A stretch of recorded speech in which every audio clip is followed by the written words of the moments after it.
ஐசைஸ் போலாய்ஸ் தலைவா, வரி கட்டும் நிறுவனங்கள், வரி கட்டாத நிறுவனங்கள் வித்தியாசமே இல்லாம எல்லாருமே ஜிஎஸ்டியை காரணமா சொல்லி விலைவாசியை கூட்டி இருக்காங்களா? மொத்த விலை கொள்முதல் விலைன்னு அதுக்கும் பல காரணங்களை சொல்லி விற்பனை நடத்துறாங்களா?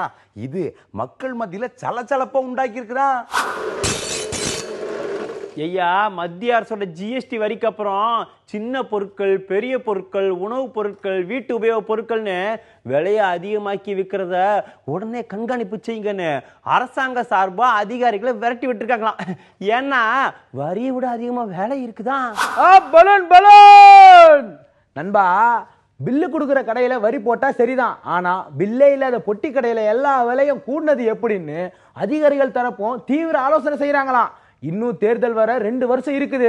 அதுக்குள்ள மக்கள் மத்தியில இந்த பிரச்சனையை முடிவுக்கு கொண்டு வரணும்னு விளக்க கூட்டங்கள் மூலமா விளக்குறாங்களா? இதுக்கு இடையில பிரதமரோட மானிய விலையில வீடு வழங்கும் திட்டம்னு சொல்லி சில பேர் ஊருக்கு வசூல் வேட்டை நடத்துறாங்களா? அப்ளிகேஷன் விலைய 100 ரூபாயில ஆரம்பிச்சு 1000 ரூபாய் வரைக்கும் போகுதான். இதுல கட்சிக்காரங்க ஈடுபட்ட கெட்ட வேற உண்டாக்கும்னு நிர்வாகிகளுக்கு எச்சரிக்கை செஞ்சிருக்காங்களா? போலீஸ் வரைக்கும் புகார் போயிருக்குதான். இதெல்லாம் நாங்களாவா சொல்லுதோம், வெளியில பேசிக்கிட்டு தாங்க ஐயா.